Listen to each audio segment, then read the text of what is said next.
이렇게 들어보니까 얼마나 잘 만들었던지 막 글자들이 막 날라다니고 그림들이 춤을 추는 거야.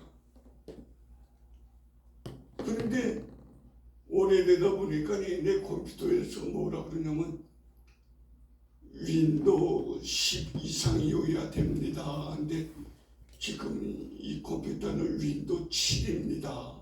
그러니까 업그레이드를 시켜야 된다 그래서 업그레이드를 시켜놨더니만 거기도 다 달라져 가지고 말이야. 이제 만들기도 어떻게 힘이 드는지 모르겠어. 그래도 또 아는 분의 도움을 받아갖고 만드는데 아직도 옛날만큼 아직 되질 못하고 있어. 오히려 그보다 더 잘해야 될 텐데 그래도 비슷하게 되어지는 것 같아서 또 우리 김 목사님이 또 이렇게 도와주어서 얼마나 좋은지 모르겠다 싶은 생각이 납니다. 앞으로 제가 생각할 때 교회 설교를 어떻게 해야 될까? 옛날에는 교회 설교를 목사님이 원맨쇼를 하듯이 말로 다 했어요. 요새는 세상이 달라져갖고 말로 다 하는 게 아니라 보여주는데 그 보여준다고 그래야 목사님 얼굴이나 설교하는 모습이나 보여줄 뿐이지 뭐 정말 보여줘야 될 것들이 이게 안 보여주기 위해서 참 안타깝다 하는데 가끔 텔레비전에 보면은 그 일기예보를 하는 그 시간에 보면은 칠판에다 어떤 사람이 나와서 몇 개를 꼭꼭 눌러서 뭐 기온이 어떻게 되고 뭐 바람이 어떻게 불고 어떻게 될 거라. 앞으로 교회 설교를 저렇게 되어질 것 같다. 근데 생각에 정말 필요한 것이 뭐냐?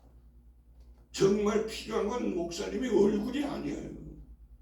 정말 필요한 것은 하나님의 말씀이고 하나님 말씀의 정확한 뜻인데 우리가 아직 이걸 못 따라가고 있구나 싶은 생각에서 안타까움이 있는데 그러나 후배들이 이런 것들을 잘 만들리라고 생각합니다.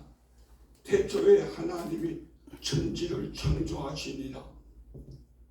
이걸 믿는 것이 큰 은혜예요. 근데 이것이 믿어진다고 할 것 같으면 성경의 모든 기적들이 다 믿어지는 거예요. 근데 이게 안 믿어지면 성경의 기적들이 다 수능터리고 거짓말처럼 느껴져요. 그건 나만 그런 게 아니라 정말 하나님이 어떤 분인가를 알아야 되겠다. 그래서 오늘은 하나님을 생각해 보는 것입니다. 하나님은 우주 만물의 주인입니다. 하나님이 주인이다. 우리는 내가 주인으로 착각을 하고 있어요. 내가 주인이 아니라 하나님이 주인이다. 그 우주 만물의 주인이다. 그래서 하나님은 창조주다고 하는데 창조주라고 하는 말이 무슨 말인가? 주인이라고 하는 말이에요. 만드신 분이 주인이다. 그 누가 만들었냐? 하나님이 만들었다. 그럼 하나님이 주인이다. 하나님이 말씀으로 창조하신 능력자입니다. 우리도 무엇을 만든다고 만듭니다. 그러나 창조란 없는 것에서 만들어냄을 의미하는 것인데 그래서 이렇게 하나님 만드셨다는 것을 그림으로 표현해 놓은 것뿐입니다. 사람들은 있는 것을 변조시키는 것을 변형시키는 것입니다. 사람들은 나무를 이용해서 목재, 의자, 가구 등을 만듭니다. 있는 걸 통해서 그 변경시켜주는 것이지 없는 것을 만드는 것이 아니다. 이것이 바로 하나님과 사람의 다름인 것입니다. 하나님은 창조자이면서 창조만 해놓고 그냥 내버려 두는 것이 아니라 관리자. 하나님은 관리할 때 우주 만물을 관리합니다만 특별히 하나님은 의인도 악인도 관리합니다. 우리는 생각할 때 하나님이 의인을 관리한다 이해됩니다. 근데 의인만이 아니라 하나님은 악인도 관리합니다. 악인도 악한 사람답게 그렇게 갈 수밖에 없도록 인도하는 것입니다. 그래서 하나님은 모든 사람들을 우주 만물을 다 관리하신다. 출애굽기 3장 10절에 보면 이런 말이 기록되어 있어요. 이제 내가 너를 바로에게 보내어 너에게 내 백성 이스라엘 자손을 애굽에서 인도하게 하리라 하는데, 모세가 하는 것 같지만 사실은 하나님께서 하시는 것이에요. 그래서 내가 너를 보낸다 그랬어요. 하나님께서 하시는 것이요, 모세는 그냥 하나님이 하라는 대로 하는 것뿐입니다. 그래서 하나님은 관리하신다. 특별히 신약성경 누가복음 12장 24절에 보면 까마귀를 생각하라. 심지도 아니하고 거두지도 아니하며 골방도 거창 것 없으되 하나님이 기르시나니 너희는 새보다 얼마나 더 귀하냐. 까마귀를 기르는 거 사람이 먹이를 주어서 기르는 게 아니라 하나님이 기른다. 그게 새하고 사람하고 비교가 되지 않는 거 아니냐 하는 것을 말씀해 주고 있는 것입니다. 까마귀 사실은 뭐 별로 예쁘게 생기지도 않았지만 그래도 하나님이 기르는 거예요. 그 까마귀만 기르는 것이 아니라 하나님은 모든 만물을 다 기르는, 바퀴벌레도 기르는 거예요. 하나님께서. 우리는 이놈 바퀴벌레 다 전부 다 죽여야 되겠다지만 그건 우리 생각이지. 하나님 생각은 그게 아닌 거예요. 그것도 다 기르는 거예요. 그래서 하나님은 관리만 할 뿐만 아니라 하나님은 심판자. 하나님은 창조자이면서 관리자이면서 심판자다. 그래서 선한 자는 천국으로 선악을 심판하신데 악한 자는 지옥으로 가게 하는 것이 하나님의 심판이에요. 그래서 로마서 14장 10절에 보면 우리가 하나님의 심판대 앞에 서리라. 우리가 다 하나님의 심판대 앞에 서리라. 믿는 사람만이 아니라 믿지 않는 사람도 다 심판대 앞에 서리라. 그래서 하나님께 영광을 돌렸으면 그것들이 금은 보석으로 나타날 것이고, 영적인 가치가 없는 것이면 나무, 풀, 집으로 나타날 것이라. 심판할 때 다 없어지게 된다는 그런 의미지요. 불신자들은 요한계시록 20장 12절에 보면 자기 행위를 따라 책들에 기록된 대로 심판을 받게 될 것인데 상급은 없고 처벌이 있게 될 것입니다. 이게 불신자와 우리와의 다릅니다. 우리는 상급이 기다리고 있어요. 불신자들은 처벌이 기다리고 있어요. 심판은 똑같은 심판인데 내용이 아주 다른 거예요. 불신자의 심판에 대한 것을 어떤 사람이 이렇게 그림으로 표시했어요. 얼마나 고통스럽습니까? 사실은 이 천국에 대한 그림을, 이미지를 찾아보려는데 천국에 대한 이미지는 거의 안 나와. 이거 참 이상하다. 화가들이 천국에 대한 이미지를 못 그리는구나. 지옥에 대한 이미지는 이렇게 누가 그려놨더라고요. 성도들은 하나님의 자녀들입니다. 이게 큰 은혜입니다. 하나님과 성도의 관계는 하나님의 사랑을 받는 자들이고, 근데 이것을 알지 못하는 것은 성도의 잘못입니다. 성도들의 책임이 있습니다. 하나님께 영광을 돌리며 만물을 다스려야 될 책임이 있는 것입니다. 하나님의 자녀의 책임인 것입니다. 당자의 이야기가 보여주는 것이 있는데 누가복음 15장 12절에 보면은 내게 돌아올 분깃을 내게 주소서. 분깃은 재산 중의 일부분을 의미하는 것인데 이것을 사랑으로 알지 못하고 권리로 이해해서 자기 권리가 아닙니다. 은혜요 사랑인데 이 사랑과 은혜 이걸 권리로 생각한 것이 당자의 잘못입니다. 결국은 그 아버지가 허락을 했어요. 잘못돼서 알면서도 허락을 했어. 그리고 이놈 자식 어떻게 되나 보자 하고 기다리는 것이 아니라 언제나 돌아올까 하고 밖에서 기다리는 아버지. 성경에서는 참 아버지가 기다리는 그 간절한 모습이 표현되어 있습니다. 결국 아들이 당자가 밖에서 생활하다가 재산을 다 없애하고 난 다음에 볼상사나운 모습으로 절뚝거리며 돌아올 때 아버지가 달려가서 끼워앉습니다. 우리 같으면 달려가서 이놈의 자식 어디다가 여길 돌아오느냐고 그 재산 다 어떻게 하고 그랬냐고 수목을 날릴 것 같은데 그렇게 하는 것이 아니라 달려가서 끼워앉는 것이 이게 아버지의 사랑인 것입니다. 성경에서는 너 그 많은 재산을 어떻게 했느냐고 한마디도 물어보질 않아요. 그냥 달려가서 끼워앉고 아들이 왔다고 잔치를 벌이는 모습, 이게 우리 아버지의 하나님의 사랑을 보여주고 있는 그런 모습 아닙니까? 하나님의 자녀인 우리들 세상에서 잘못하는 것들 많이 있습니다.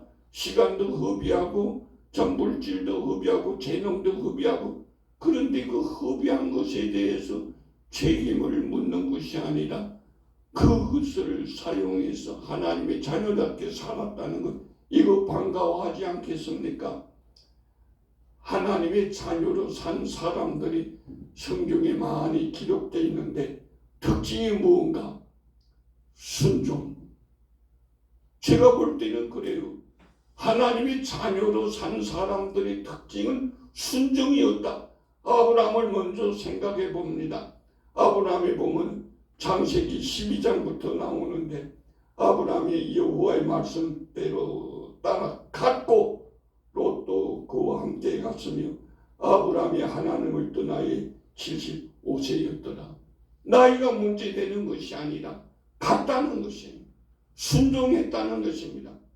뭘 알고 갔습니까? 하늘의 별 보여주고 어느 곳으로 가라는 것도 없고 그냥 떠나라고 하는데 그렇게 떠납니다. 아브라함이 순종입니다. 하나님이 떠나라고 하셨기에 떠나는 순종이 있습니다. 우리가 하나님의 말씀을 몰라서 불순종하는 경우도 있습니다만 알면서도 불순종하는 경우가 참 많습니다. 이게 우리들의 죄입니다. 우리들의 허물입니다. 알면 아는 것만큼 순종할 의무가 있는 것이고 해야 할 필요가 있는 것입니다. 이것이 아브라함과 우리와의 다름이지요. 바울이라는 사람에 대한 것이 또 기록되어 있는 것을 읽어보게 됩니다. 바울의 순종은 선교였습니다. 순종하는데도 고난이 많았습니다. 아니 하나님 말씀대로 순종하면 무슨 일을 만나든지 만사형통하리라 그래야 되는데 그렇지 않았어요. 바울에게 있어서는 하나님 말씀에 순종하는데도 불구하고 고난이 늘 따라다녔어요. 특별히 사도행전 14장 5절에 보면 이런 말이 기록되어 있습니다. 이방인과 유대인과 그 관리들이 두 사도를 모욕하며 돌로 치려고 달려드니 이건의 은혜에서 전도할 때에 이를 이렇게 표현해 놓고 있습니다. 그냥 할 수 없이 바울이 도망갑니다. 왜? 그냥 있으면 죽을 테니까. 세상의 사람들이 그냥 주먹으로 쳐도 감당하기 힘든데 저렇게 돌을 들어서 때리면 얼마나 힘들었겠어요. 돌을 들어서 때리는데 그러면 아이고 나 이거 안 할 거예요 그럴 것 같은데 그렇지 않습니다. 계속 선교를 합니다. 최춘선 목사님에 대한 얘기가 있습니다. 맨발의 전도서라고 하는 이름으로 사람들에게 소개된 사람입니다. 모습이 이러한 모습으로 있는데 맨발로 다닌다. 이 여름에는 맨발로 다녀도 괜찮아요. 겨울에 눈이 오고 그랬는데 얼음이 얼었는데 맨발로 다닌다. 얼마나 힘들었겠어. 그런데 사실 최춘선 목사님은 대지수 10만 평의 대지의 아들이었어요. 10만 평이면 얼마나 될까? 여러분 10만 평이 얼마나 넓은 땅인 줄 압니까? 일본의 와세다 대학을 졸업하고 5개 국어를 할 줄 아는 사람이었어. 김포의 학교, 교회, 양로원을 운영하며 3,000평의 땅만 남기고 모든 땅을 6.25 사변 때 피난 온 피난민들에게 그냥 다 주었어요. 그 10만 평의 땅을 그냥 주었어요. 어떻게 줍니까 이걸? 우리는 내 것은 땅 한 평도 남에게 못 주는 우리들인데 우리 사람은 그 10만 평의 땅을 그걸 다 주었어요. 피난민들한테 무상으로 제공했는데 지금 3개 동이 되었었어요. 얼마나 넓은 땅입니까? 봉천동으로 말할 것 같으면 봉천 5동, 옆에 9동, 옆에 2동 그 넓은 땅 전부 다 그 사람의 땅이었다고 생각하면 비슷하게 이해가 될 것 같습니다. 땅은 사람의 것이 아니라 하나님의 것이라고 이 사람은 믿었어요. 그래서 남북이 통일되어졌다고 해도 갈라진 것을 안타까워하면서 맨발로 다녀서 왜 맨발로 다닙니까? 남북이 통일돼서도 완전한 통일이 아니고 갈라져 있으니까 안타까움을 표현할 때 맨발로 다녔어요. 맨발을 여름에는 괜찮아. 맨발로 다녀도 맨발로 다니면 오히려 시원하고 좋지요. 겨울에 얼마나 힘들겠어요. 그 추운 겨울 눈 위를 얼음 위를 땅 위를 맨발로 걷는다. 그 고생을 하면서 안타까움을 사람들에게 보여주고 있는 그런 모습이었습니다. 일본군 징용을 피하여 만주로 가서 광복군 섭외부장으로 봉사하기도 했다고 하는 기록이 있습니다. 1945년도에 그리스도교단 목사로 심우해서 1970년도에 자가용 5대를 운영했다고 했습니다. 여러분 70년대라고 할 것 같으면 우리들의 생활이 어떻겠습니까? 저는 75년도에 가마니를 깔고 개척을 했는데 이 사람은 그보다 5년 전에 70년도에 벌써 자가용이 5개면은 우리나라의 거부예요.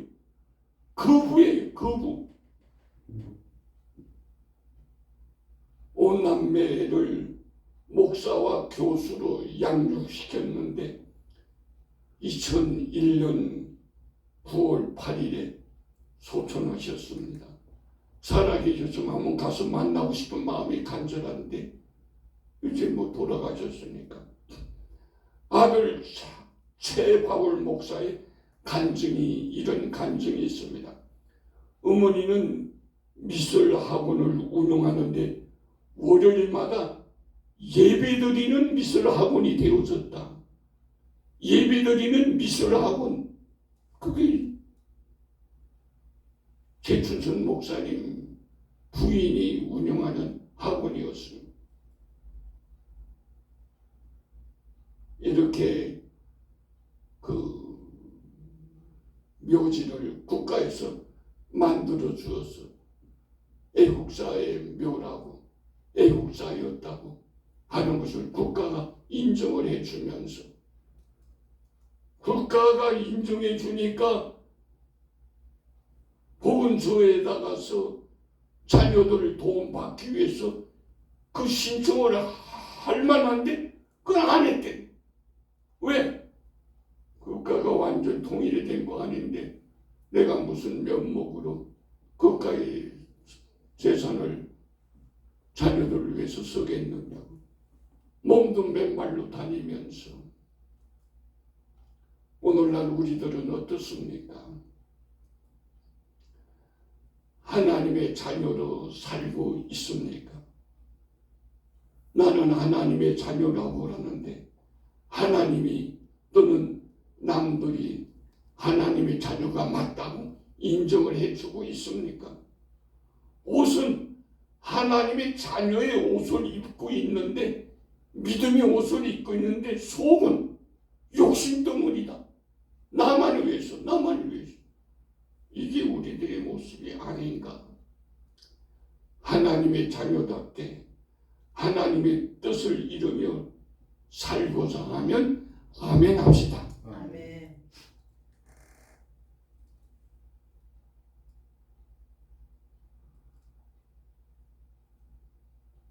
기도드리겠습니다. 하나님, 우리가 우리를 생각할 때에도 부족함이 많음에도 불구하고 우리를 자녀로 삼아주시고 자녀로 인정해 주시고 자녀의 삶을 살 수 있도록 인도해 주시니 고맙고 감사합니다.